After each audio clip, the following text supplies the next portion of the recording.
Hello, everybody. Welcome to another video of Reinaldo chess lesson. Today, we are going to cover a very interesting topic that is quite common these days, and is how to identify a cheater. So for that, I'm going to share a very personal experience that happened to me some years ago in one of the last tournaments that I played here in Venezuela. After that, I basically stopped all my chess activity over the board here, not for the pandemic, really for those reasons that I'm going to explain right now. So in this last tournament that I participated, I was playing some rapid games. It was a rapid tournament.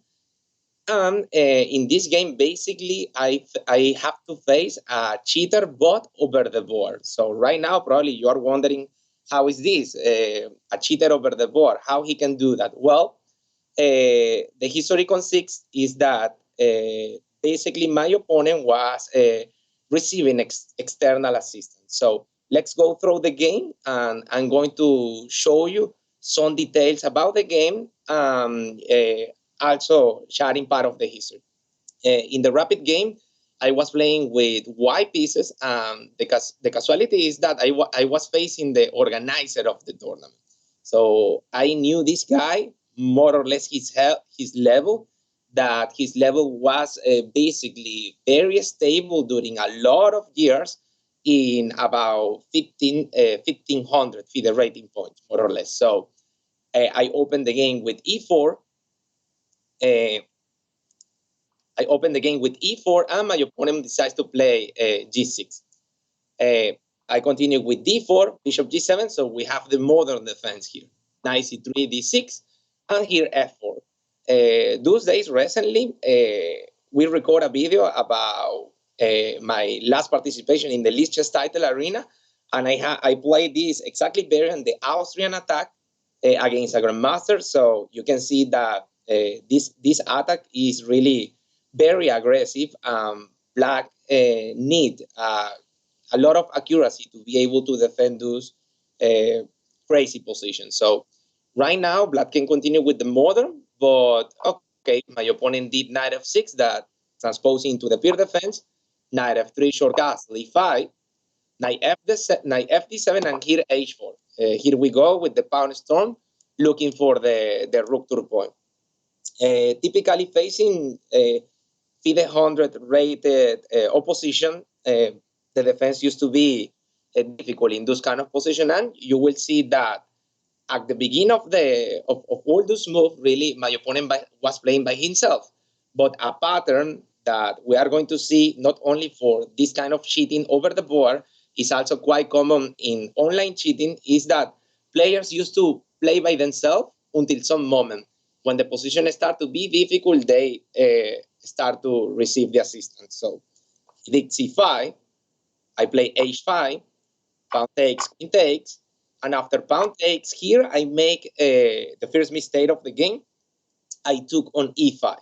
So the idea, well, in the rapid game, my plan was basically transfer the queen along the 4 rank to prepare the battery, looking for the checkmate. Really, it's not a mistake. It's an inaccuracy. But in the last video that I record about my last participation in the Lichess Title Arena, I faced a grandmaster from Azerbaijan, and in that game I played queen f2 to transfer the queen to h4, and the game was very tense. At the end, I won the game. But here I decide to capture the pawn, probably during the moment. Okay, I just play fast, okay, forgetting that queen f2 was more accurate.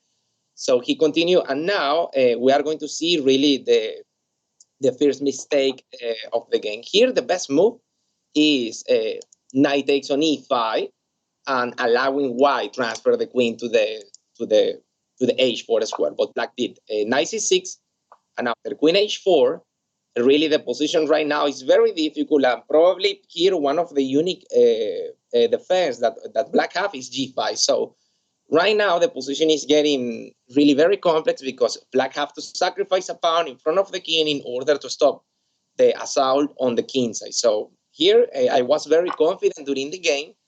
But in this moment, after bishop takes, that looks very natural.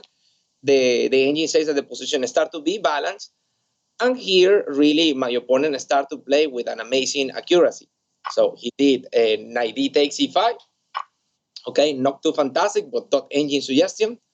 A6, and he took on F3. Right now, all the moves that I am showing to you are in the top 3 engine options for black. So pawn takes, now bishop takes on C3, dot engine move. Pawn takes and bishop F5, dot engine move again. Here we go. The bishop here attack the pawn and is ready to block the G file. So I did rook G1 and here bishop G6. So at this moment of the game, really, it's a pity that in those kind of games, we cannot record the time management. And this is something that we are going to cover in the second video of how to identify a cheater, that the time management is a very important feature to analyze. So during this game, really, my opponent started to think a lot when he lost the pawn on G5 in order to wait for the assistant that was given by the arbiter of the tournament. By the way, a FIDE arbiter. Imagine the gravity, the importance of this case. But okay, he did bishop g6. Here, during the game, I was very tense. I was burning a lot of time on the clock in order to keep the balance, because at some moment, if you start to play against a computer, the situation can be very difficult and you can feel, all those sensations during the game. So I started to look at my opponent, looking for some device in his ears or something like that, but he was there all the time over the board, sitting in his chair. And I was very suspicious about the situation, because really in almost 20 moves, he was playing a really fantastic level in a very sharp and difficult position. And yeah, and also playing pretty fast after the critical moment when he have to lose the pawn on G5. So, but suddenly I start to feel some pressure at my back, and when I turn my head, I look at the arbiter of the tournament with his eyes fixed on the board. So as soon as I saw him, in this attitude, I knew, I didn't know how exactly, but I knew that he was giving assistance to my opponent. So I have to dissimulate. I couldn't stand up immediately to look for an explanation to this. And I sit on my board and I make a move. And after some seconds, I decide to stand up and I started to look at some of the games beside me, because, in this tournament, there is a lot of people playing around you. And I decide to walk to the edge of the room, and later I walk and I get the back of the arbiter. And as soon as I get his back, I saw in the screen of his laptop that he have the position of the game over the board. So, but for sure, immediately he closed the screen, he closed everything, and was his war against my war. Imagine the organizer and the arbiter. So, what can I do? So the unique thing that I did is I told him, I don't want to see you close to my games anymore. So I came back uh, to the chessboard. Well, actually, this is not the particular moment. I'm going to show you because it's very close. He did queen a5, bishop d2, and yeah, this is the moment. We were very close. In this moment, I discovered everything, and for sure, my opponent stopped to receive the assistance. And in this specific moment, he didn't play the thought engine suggestion. He did this check that it's not the best move. So I moved the king.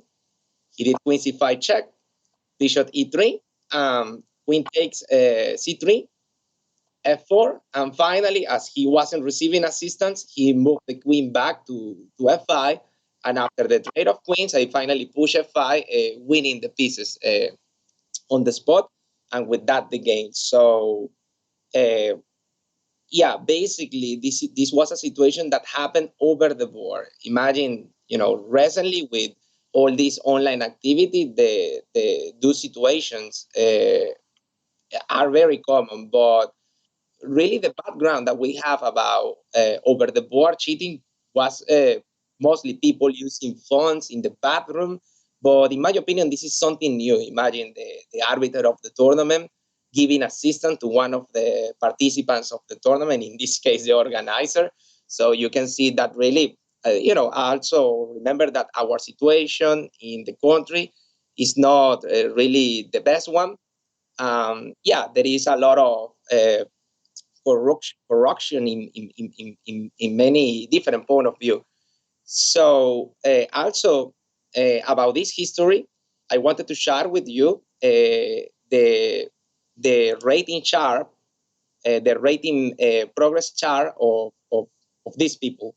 Basically, my opponent have a very stable rating of 1400 during 2016 until 2019.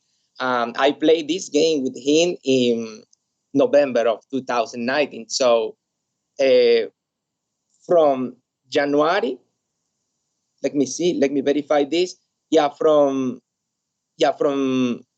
more or less, January in 2019 until November of 2019, this player have an increase of almost 600 rating points in the classical qualification, what is absolutely ridiculous. And also, if we look at the profile uh, of the arbiter of the tournament, basically his rating progress chart was exactly the same. If we compare this with, for example, with the rating progress chart of one of the best chess players in the world, in the case of Fabiano Caruana, for Fabi to increase his rating from 2100 to 20 to 2300, he basically have to spend more or less 2 years, from October 2004 to April 2006. So 2 years to increase uh, 200 points. So basically, these people in 4 months, more or less, they increase 600 rating points. So even the best chess player in the world don't have this kind of progress in his rating. So about the solution for those kind of situations, really this escape of the hands of the players. Basically, I think that the International Chess Federation should improve his uh, anti-cheating methods, because basically you don't need any specific denounce. Only looking at this rating progress chart in this way is enough to take some measures. And imagine, this is something really very important, because people involved of this have active participation, also organizing tournaments. Also, about, I used to hear a lot, what are the reasons of it's ridiculous that somebody you know uh, uh, is cheating, during the games. What is the purpose of that? But basically, okay, there is a lot of reasons, but in our specific case, due to the context in Venezuela, we are in a very difficult situation. Okay, different crisis in many point of view, and probably people just want to stall a FIDE title, okay, become a false national master or candidate master or whatever, in order to be able to work as a false chess coach. This is really the unique explanation, okay, for this kind of situation, because really they were doing this activity in not important tournaments, just to basically to stall rating points of another players, destroying his confidence and destroying the game. So yeah, I wanted to share this experience with you.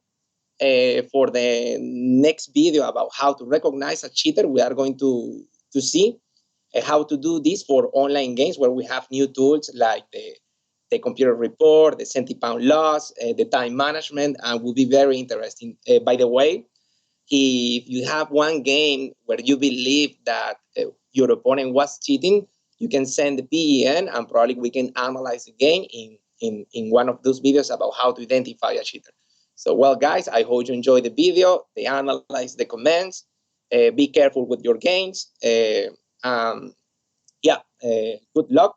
Don't forget, if you like the content, share and subscribe, and hope to see you soon in a new video. Bye.